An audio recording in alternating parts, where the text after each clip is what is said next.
Paul Reidy, is that the sweetest day that you've ever been involved in? Because I tell you this, my heart is only coming back down now.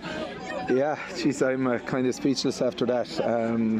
Don't go asking me about the game anyway, because I need time to sit down and think about it. Yeah, look, it was unbelievable. I told you during the week that we played to win, and our girls came here to win, and they followed through on it. But it was a tough day from start to finish. We had a lot go against us, but the character is huge. You know, the goal at the start, you could have folded for a young team. The goal near the end brought it back to a point, you could have folded. And we went up and we kicked the 2 points to close out the game, and just exceptionally proud. They're an unbelievably special group of girls. They give some display, Paul. 2 sin bins, 2 goals that were fortuitous, shall we say, point attempts and frees. They happen in ladies football. They ended up in the net.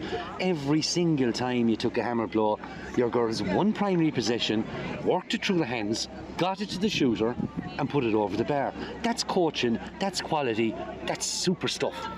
Yeah, no, it was unbelievable. Like, there's unbelievable character within the girls and a will to win, and you have all those things, and then you just have natural talent, and we have a huge amount of natural talent, and we have leaders all over the field. Like Abby Kelly, when we needed a goal in the first half and we were under pressure, got the score.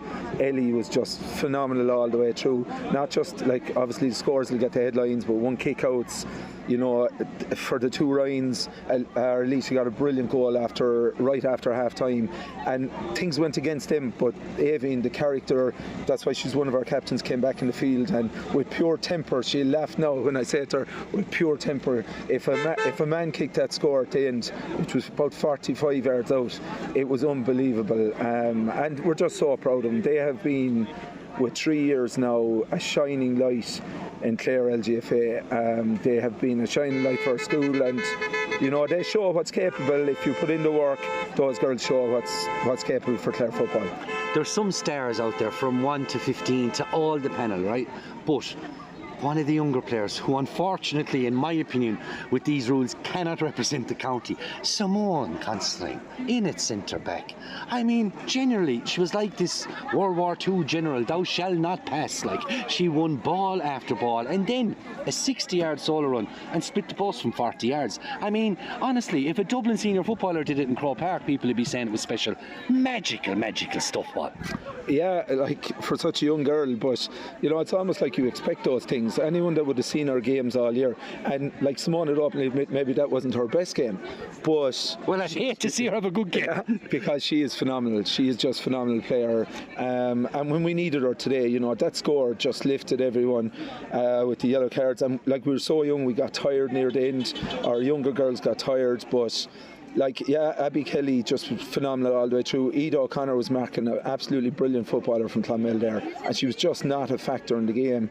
But we had Emma Talty, cornerback, really unheralded player, wouldn't have played for us in the last 2 years. Outstanding today. Aoife Martin at fullback, and look at, some people forget, Aoife Martin played cornerback in a Clare senior final last year with Kinmurray Brecon, and like, she just goes in there fullback and no nonsense, like, shepherded people out the field. Leah Darcy, excellent. Look, they're just a team of stars. You took on a Tipperary school. You took on a school that has won this competition 3 times in the last 5 years. You took on a team full of 19, 18, 19-year-olds with 3 13-year-olds, Paul. I mean, this is Rye the Rover stuff. This is just simply fantastic. It is, but do you know what? I don't think, like, obviously I know the girls. They're just unbelievably talented. They're some of the best ladies footballers that not alone come through our school, but come through the county, like what they've done. Like, I see them train every day. Their attitude, their friendship, their camaraderie, geez, it make you so proud. Like, for as much as they're enjoying this and every bit of it, myself, Emer, Shauna, Fiona, we love going training with them. We love going training. We have the crack at school. I can go into the dressing room now and tell Evelyn Ryan that was pure temper when she kicked the score, and she'll slag me or something like that. But no, they're just unbelievable. Like, I am so lucky to be principal of that school where those girls are going. Like, when we get back to Spanish Point, the last thing we did before we left the school this morning, we got into a circle in the middle of our common area in the school, and we just looked around, and I said, the history that's in this school before I said, you can become part of that history this weekend.